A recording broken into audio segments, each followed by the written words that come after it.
اپنی دادی سے سنا خود براہ راست. اللہ تعالیٰ میری دادی کی مغفرت فرمائے, وہ حضرت مولانا عبد الرحیم رائے پوری رحمۃ اللہ علیہ سے بیعت تھیں سہارنپور میں. تو بڑے بڑے بزرگوں سے سہارنپور میں ان کا تعلق تھا. تو وہ واقعہ انہوں نے سنایا کہ وہاں سہارنپور میں جب قحط پڑتا تھا اور بارش نہیں ہوتی تھی تو ہمارے اکابر اعلان کرتے تھے نماز استسقاء کا. یعنی یہ میں نے اپنی دادی سے براہ راست سنا ہے, اور بڑی پرہیزگار تھیں وہ, تہجد اور یہ یعنی اس کی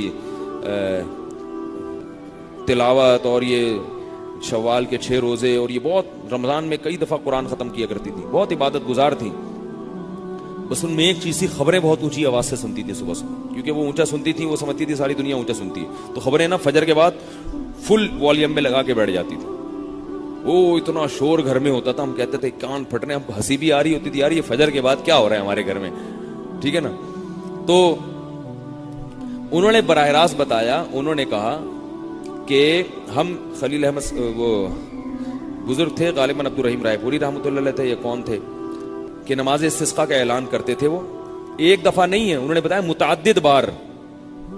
کہہ رہی ہم لوگ پھر عورتیں بھی جاتی تھیں اور پہلے سے دیگ کا انتظام ہوتا تھا کہ جب بارش ہوگی تو تمبو ومبو لگا کے کیا کھائیں گے, کھانا کھائیں گے. اتنا یقین ہوتا تھا بارش کا. بتاتی تھی پھر ہم لوگ جاتے تھے, روتے تھے اللہ کے سامنے اور گڑ گڑاتے تھے سب لوگ, یعنی مرد بھی عورتیں الگ ہوتی تھیں, گڑ گڑاتے تھے, کیونکہ حدیث میں آتا ہے نا اپنے جانوروں تک کو لے کے نکلو نماز استسقاء کے لیے, سب جاؤ اور اللہ کے سامنے اپنے گناہوں سے معافی مانگو. تو بتاتی تھی کہ ابھی دعا سے فارغ ہوتے تھے اور آسمان پہ بادل آ کے تیز بارش شروع ہوتی تھی, اور اس میں ہم چاول کھا رہے ہوتے تھے, تمبو لگا ہوتا تھا, سب خوشی میں چاول کھا رہے ہوتے. تو یہ تو انہوں نے سنایا. ہمارے پڑوس میں یہاں سامنے جہاں میں ابھی رہتا ہوں, یہاں جو ابھی کارنر کا گھر ہے نا, اس میں ایک بزرگ رہتے تھے, وہ لاہور کے تھے, ابھی لاہور شفٹ ہو گئے. وہ بھی انڈیا کے تھے, انہوں نے اپنا واقعہ مجھے آنکھوں دیکھا سنایا. انہوں نے کہا کہ ہم ایک دفعہ ہندوستان میں بارش نہیں ہو رہی تھی, تو ہمارے جو اکابر تھے, بزرگ تھے, وہ نماز استسقاء کے لیے انہوں نے سب کو جمع کیا. یہ بھی میں نے ان سے براہ راست سنا ہے, اور انہوں نے اپنی آنکھوں سے دیکھا ہے, کوئی دوسرا واسطہ نہیں ہے درمیان میں. تو اگر وہ یہاں ہوتے نا 4 سال پہلے, وہ لاہور شفٹ ہو گئے ہوتے, تو میں آپ کو ان کی بیان میں زیارت بھی کراتا. انہوں نے کہا کہ یہاں سے ہم لوگ گئے ہیں نماز, جب گھروں سے جا رہے ہیں نماز استسقاء کے لیے, نماز, یہ انڈیا کے پنجاب کا واقعہ ہے, انڈیا میں جو پنجاب کا ایریا ہے نا وہاں کا واقعہ ہے. تو وہ کہہ رہے ہیں ہم لوگ نماز استسقاء کے لیے جا رہے, تو ہندو لوگ کہہ رہے تھے یہ موسلے بارش برسانے جا رہے ہیں اور یہ بارش برسوا کے آئیں گے.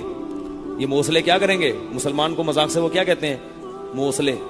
یہ موسلے کیا کریں گے, بارش برسا کے آئیں گے. کہہ رہے ہیں ہم جب گئے ہیں تو ہمارے ساتھ جو بزرگ تھے, میں ان کا نام مجھے ذہن سے نکل گیا, کہہ رہے ہیں انہوں نے جو دعا مانگی ہے سجدے میں جا کے, اور کہہ رہے اتنی شدید گرمی تھی کہ سورج کی روشنی ایسا لگ رہا تھا ہماری کمر کو جلا دے گی کمر کو, ایسے تپش تھی کہ کمر کا چمڑا گل کے ختم نہ ہو جائے کہیں. کہہ رہے ہیں وہ سردے میں تو جب جائیں گے تو کمر پہ لگے گی نا, وہ اتنا روئے ہیں. انہوں نے کہا کہ اللہ جب تک بارش نہیں برسے گی ہم یہاں سے نہیں جائیں گے. کہہ رہے انتہا کر دی رونے کی. اس کے بعد کہہ رہے ہم نے کیا دیکھا, بادل آئے ہیں اور تن بارش, ایک دم جو ہے نا تن بارش ہوئی. کہہ رہے ہم بھاگتے ہوئے جب بارش میں واپس آ رہے تھے تو ہندو ہنس رہے تھے, بولے موسلوں نے بارش کروا دی اپنے بھگوان سے کہہ کے. تو ہندو بھی اپنی آنکھوں سے دیکھا کرتے تھے. تبھی ہندو ہمارے بزرگوں کا بڑا احترام کرتے تھے, پتہ ہے آپ کو, بہت احترام کرتے تھے. بولے یہ بہت پہنچے ہوئے لوگ ہیں, یہ بھگوان سے جو مرضی بولیں, بھگوان ان کی بات.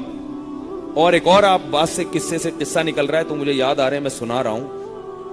انہوں نے پھر پنڈی کا بھی ایک واقعہ سنایا کہ پنڈی میں ایسا ایک دفعہ ہوا, قحط پڑا, ہم نے کہتے ہیں نماز استسقاء کے لیے گئے اور دعائیں مانگتے رہے اور وہ بارش ہو گئی.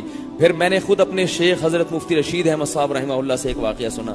وہ فرماتے ہیں کہ کراچی میں بارش بند ہو گئی تھی تو بہت عجیب حالات ہو گئے تھے اور دھول مٹی سے بیماریاں پھیل رہی تھیں. تو فرماتے ہیں کہ حضرت مفتی محمد شفیع صاحب رحمہ اللہ سے میں نے عرض کیا کہ حضرت نماز استسقاء پڑھنی چاہیے. تو حضرت مفتی محمد شفیع صاحب نے کہا کہ آج کل لوگوں میں وہ جذبہ نہیں ہے جو پہلے ہوا کرتا تھا, کیونکہ اس میں تو ہے گناہوں سے معافی نا. گناہوں سے تو بینک میں کی جاب کر رہا ہے وہ وہاں سے توبہ ہی نہیں کرتا, جو انشورنس میں ہے وہ